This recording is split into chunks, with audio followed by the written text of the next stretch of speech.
काफ़ी शर्मिंदगी की बात है हमारे लिए कि इंडिया के बड़े बड़े बिजनेस टाइकॉन्स, उनकी इंडस्ट्रीज पाकिस्तानी इकोनॉमी को टक्कर दे रही हैं बैठ के। इंडिया में इस समय India stands number 2 in the world, who is having the largest number of road networks.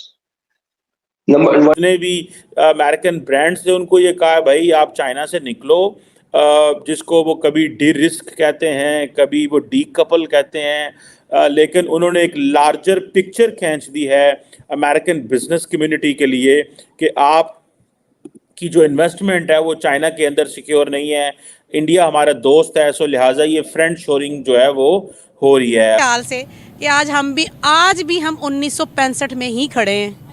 आज भी हम वहीं पे हैं जहाँ पर कल थे।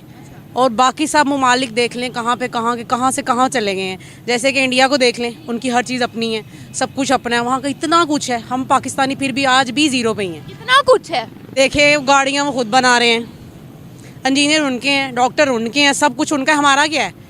किसान उनके हैं, हमारे तो हर चीज़ वहीं से आ रही है। हमारे क्या है यहाँ पे? क्या है? कुछ नहीं है। हमारा तो घर भी अपना नहीं है। मेन चीज़ तो ये है, घर भी अपना नहीं है। और हमारे बच्चे अभी से मकरूज़ हैं। मेन चीज़ तो ये है ना कि अभी से हमारे बच्चों का क्या फ्यूचर है? कोई फ्यूचर नहीं है। जब हमारा कोई फ्यूचर नहीं, हम बूढ़े हो गए हैं, तो हमारे बच्चों का क्या फ्यूचर होगा? कुछ नहीं। हमारा बच्चा आज से अभी से मकरूज़ हो गया हुआ है। दुनिया हमें किस नज़र से देख रही है? हम तो अपनी बंदरगाहें भी गिरवी रखवा रहे हैं। बिल्कुल ऐसे ही है। मैं कहती हूँ कि हमारा मुल्क दुनिया के गरीब तरीन ममालिक में से है, और जो हमारे हुक्मरान हैं, मैं तो कहती हूँ उससे अच्छा है कोई नया हुक्मरान आए। ये जितने भी हैं ना, मेरे ख्याल में से इनमें से किसी को भी नहीं होना चाहिए।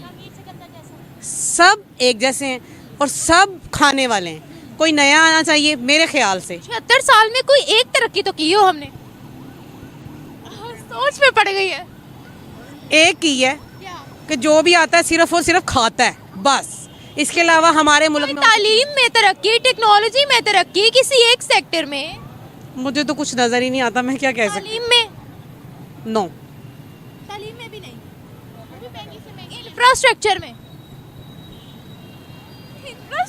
भी नहीं। मुझे तो कुछ नज़र ही नहीं आता। मुझे तो सिर्फ भूख नज़र आती है। लोगों पे तरस आता है कि यार हम क्या हैं। हम जब अपने से नीचे को देखते हैं ना, तो हमें तरस आता है लोगों पे, यार कि इस टाइम लोग 2 टाइम की रोटी भी नहीं खा सकते। कश्मीर का जो है कि जहर भरा गया है कि कश्मीर लेंगे तब भी हमारी दुनिया में आने का मकसद पूरा होगा। मुसलमानों पर जुल्म हो रहा है, सर फ़लस्तीन में भी हो रहा है, चाइना के अंदर भी हो रहा है, लेकिन उस पर हम बात नहीं करते। हमें इंडियन कश्मीर ही क्यों चाहिए, जो कि इंडिया साइड कश्मीर है, जो कश्मीर ही क्यों चाहिए? क्या कहेंगे? देखें, ये सारा पॉलिटिक्स, ठीक है, ये पावर गेम है, ठीक है। आप आवाम को एक्चुअल जो इशू है उससे डाइवर्ट करने के लिए, एक्चुअल रीज़न से डाइवर्ट करने के लिए आप कोई ना कोई LOS के ऊपर आप फायरिंग करवा दें, LOC के ऊपर, ठीक है, आप फायरिंग करवा दें। आप जो है ना वो म्यूचुअल अंडरस्टैंडिंग से आप ये सारी चीज़ों को आप टैकल कर रहे हैं, ताकि आवाम का जो मेन फोकस है वो इकोनॉमिक क्राइसिस से, ठीक है, पॉलिटिकल स्टेबिलिटी से यहाँ से हट जाए और इनका जो अटेंशन है वो डाइवर्ट हो जाए। जी हमने तो जहाद के लिए, देखिए आपने क्या जहाद करना है? आपके जो है ना वो चीफ ऑफ आर्मी स्टाफ हमारे जो हैं जनरल बाजवा साहब और जनरल उनसे पहले जो थे, उनके स्टेटमेंट्स हैं कि आप जो है ना वो पाकिस्तान रेजिस्ट नहीं कर सकता 15 दिन से ज़्यादा जंग को, ठीक है, 15 दिन से ज़्यादा जंग को रेजिस्ट नहीं कर सकता। तो आप किस तरह पर जंग लगे? बिल्कुल, पेट्रोल नहीं होगा, ठीक है। जब ये अभी इंडिया ने एक पाकिस्तान में अटैक करने की कोशिश की थी, तो आपकी जो 3-4 दिन की जो पेट्रोलिंग थी जेट्स की, तो दे कॉस्ट इन $billion रुपीज़, ठीक है।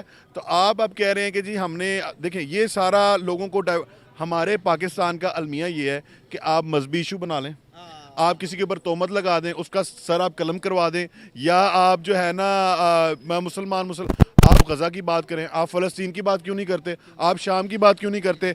आपने अगर इतनी आपके अंदर जो है ना वो आप इतने मुजाहिद हैं, तो आप भेजें यहाँ से अवामी दस्ता, फौजी दस्ते को छोड़ दें, जो अवाम निकल के आवाज़ें उठाती है, सड़कों पे आके जलाओ गिराओ करती है, इन अवाम का एक दस्ता बनाएं, ठीक है, इनको वेपन्स दें, इनको कहीं जाके गज़ा की तरफ से, फ़लस्तीन की तरफ से जो है वो जंग करें। नमस्कार दोस्तों, जय हिंद।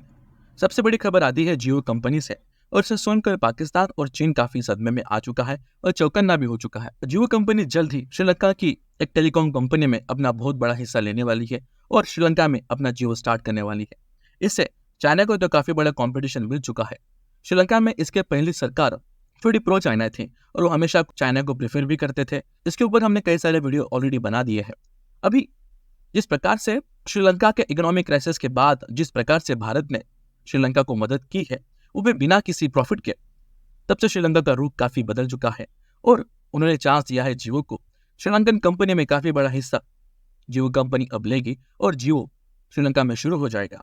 ये अपने आप में काफी बड़ी बात है और हमारे लिए भी काफी सुखद बात है, क्योंकि हमारी सबसे बड़ी जियो कंपनी श्रीलंका में इन्वेस्ट करने वाली है, जिससे भारत और श्रीलंका के संबंध भी काफी अच्छे से बढ़ सकते हैं।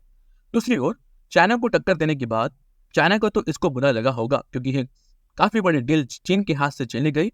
और दूसरी ओर पाकिस्तान जब चाइना को अब्बू अब्बू कहता है, उसको भी काफी टेंशन में डालने वाली बात है, क्योंकि अब जियो जैसी कई सारी कंपनियां भारत के अलावा अब दूसरे देशों में भी काफी बड़ा इन्वेस्टमेंट कर रही है, जिससे हम भारतीयों का नेटवर्क और डोमिनेंस हमारे आसपास के देशों पे काफी बढ़ रहा है। ये पाकिस्तान को खटता है और जब सारी दुनिया भारत की वाह करती है तो पाकिस्तान को ऑलरेडी तो मिर्ची लगी रहती है।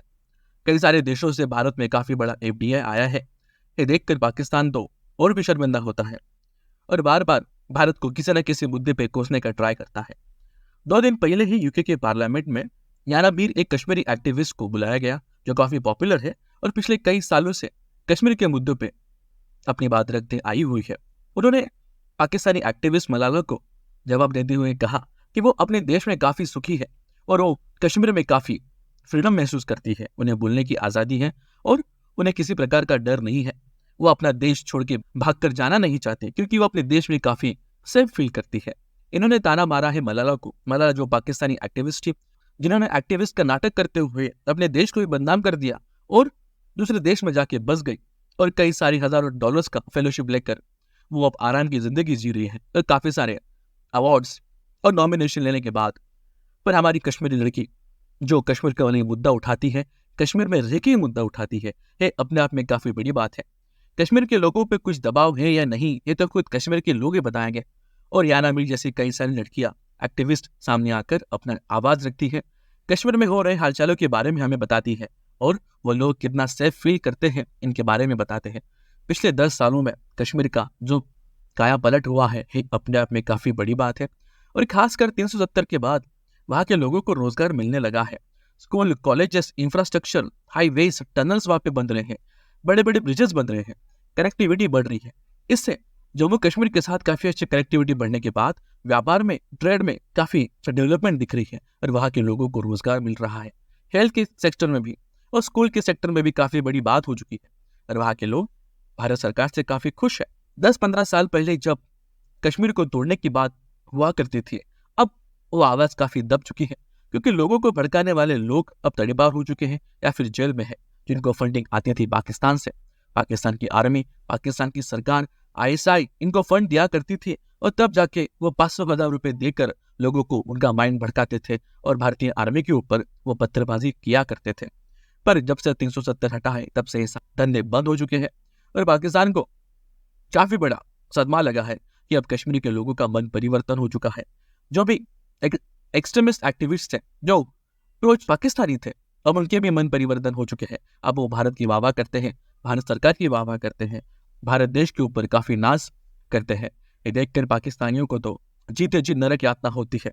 उन्हें लगता है कि इतनी सालों की मेहनत अब बदल चुकी है। कई सारे कश्मीरी एक्टिविस्ट ऐसे थे जो सरकार के विरोधी थे, पर पिछले 10 सालों में जिस प्रकार से काम जम्मू कश्मीर में हुआ है, वो देखते देखते उनका मन परिवर्तन हो चुका है। अभी वो सरकार के कई सारे फैसलों से काफी खुश है और इस सब देखते हुए पाकिस्तान और चीन को काफी बड़ा सदमा है। हम भारतीय लोग जहाँ जाते हैं वहाँ तरक्की करते हैं और अपने देश को भी आगे बढ़ाते हैं। अगर आपको हमारा वीडियो पसंद आता है तो हमारे चैनल को सब्सक्राइब कीजिए। धन्यवाद। जय हिंद।